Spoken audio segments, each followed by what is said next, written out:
Hello, Mr. Smith and group. I know that you're forming a task force to talk about the many things that go on throughout the community and the education entity. First and foremost, we do appreciate your voice. It does matter. And we have to listen to many voices in each and every decision we make in an education entity. I will tell you that one misnomer about the local education authority is how we're funded. At the end of the day, all the money is our tax dollars, but as you've seen as myself over the many years that I have lived, that tax dollars that go to the state and federal level often get used for many things that we may not agree with. Locally, we fund about 28% of our school system. That leaves 72% of our system that's funded through state and federal dollars, and of course, they come with many strings attached and many things that we're required to do. That said, one of the biggest controversies, of course, is whether to mask or not mask. And I have been saying for over a year and a half, one of the key determinants that will allow us to have school successfully, which we all know is face-to-face, is having the ability to maintain 3 foot or less between students and not fall under the quarantine rules established by the North Carolina Department of Health and Human Services.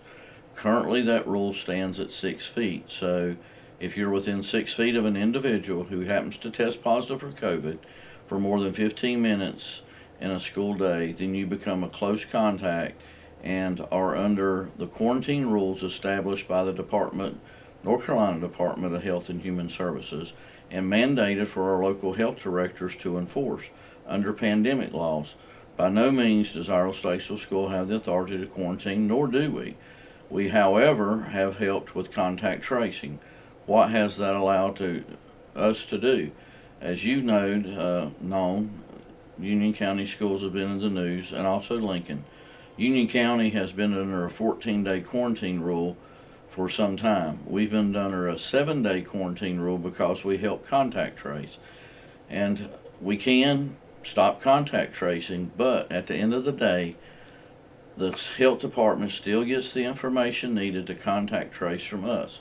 So they have to call us because of our database to give the parents contact information so they can contact a person who is a close contact. We cannot wholesale hand out that database because of the FERPA laws. So again, we're still part of the process whether we choose to opt out or not. And as most of you know, if you get a call from the health department saying your child has been quarantined, one of the first things you're going to do is call the school to try to find additional information. So again, the simple fact of just not contact tracing is not going to decrease, in our opinion, the amount of quarantines that will happen, nor the workload. So again, we have to work together to do what's best to keep our students in school. We gave it a vigilant effort at the beginning of this year to start school without masks, and truthfully was very hopeful that we could do that. In a matter of 3 weeks, we had over 8,000 students and staff quarantined. I think we can all agree, not an easy way to have school. And talking with principals and teachers, bus drivers, cafeteria workers, it was almost impossible to maintain school operations when some of those people were in fact school staff. We're currently experiencing a shortage not only here in Iredell Statesville schools but nationwide with school teachers, bus drivers, custodians, and child nutrition workers, to the effect that a lot of people here in central office have been out to serve food, are driving buses, or helping clean up buildings. So we are in dire straits when it comes to our economy and being able to have successful school. Not that we're mask advocates or not. We're trying to keep our students face to face where we know from the data is the best environment for our kids to learn in. And under the current quarantine rules, and you've seen this on our websites, masking scenarios, this scenario basically tells the story. Our hands are tied when it comes to masking if we want to have face to face because of the quarantine rules, something that I have been asking for over a year and a half for our General Assembly, for Senator Berger's office, the governor's office. I have contacted numerous times. You can call Jeff Coltrane, his educational advisor, and he will tell you he knows my name personally and has had many conversations, and I've been told on more than one occasion The governor has other people in his ear with data saying that we need to stay at 6 feet. I need your help, and frankly, I think you need the board's help. We need to work together as a collective team to tell our state, let us drop this to 3 feet. We measured our rooms back in 2020, 19, and 20, and found that in some rooms 14 students was the maximum number we could have in a classroom and maintain 6 feet. So it's not physically possible in our schools to maintain more than 6 feet in a classroom. So what happens is when we put a regular number of students in a classroom, and according to this scenario, if one individual walks in unmasked and has COVID, that individual by the end of the day, when we change classes 4 times, could actually have 20 students quarantined by the time contact tracing occurs. Again, if we choose not to contact trace, it still has to occur.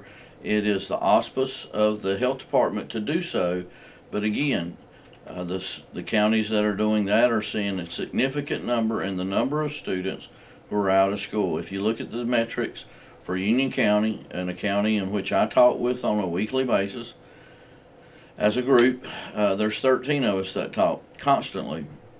Union County has anywhere from 1,400 plus students each week and staff quarantined. So if you would ask the educators in that district, are they being successful in educating kids? I think they would wholesale tell you no. So we have to come up with a way to have school in the future without having masks. And one way to do that is to have our governor and our North Carolina Department of Health and Human Service Director, Dr. Mandy Cohen, adapt what CDC has said for some time, 3 foot. We have enough room in most of our classrooms to set desks 3 foot 1 inch apart. What that will allow us to do, and I think I would have full support of the board in doing this since they direct me and what to do. But we've had numerous discussions. If we can set our desks 3 foot 1 inch apart and wear masks into the building when we're in large crowds, but once we're seated and there's not movement in the classroom, allow kids to have extended mask breaks. That could be up depending on the situation in the classroom, from 30 minutes of a class period to more. But I think we can all agree we do not want our children sitting in class for an hour and a half with a mask on. So I'm asking you to help the board and to help my endeavor to try to push our state to drop the 6 foot rule to 3 feet so we can at least allow our children a mask break. I think all of us can agree we do not want to wear this mask 24/7. We definitely don't want to wear the mask 7.5 hours in a school day, so we're trying to do things where possible to allow our kids to have a mask break.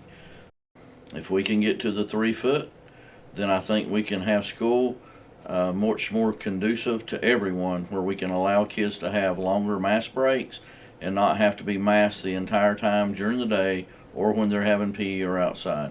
So again, thank you for your support. Please work with us. I think together we can make things happen.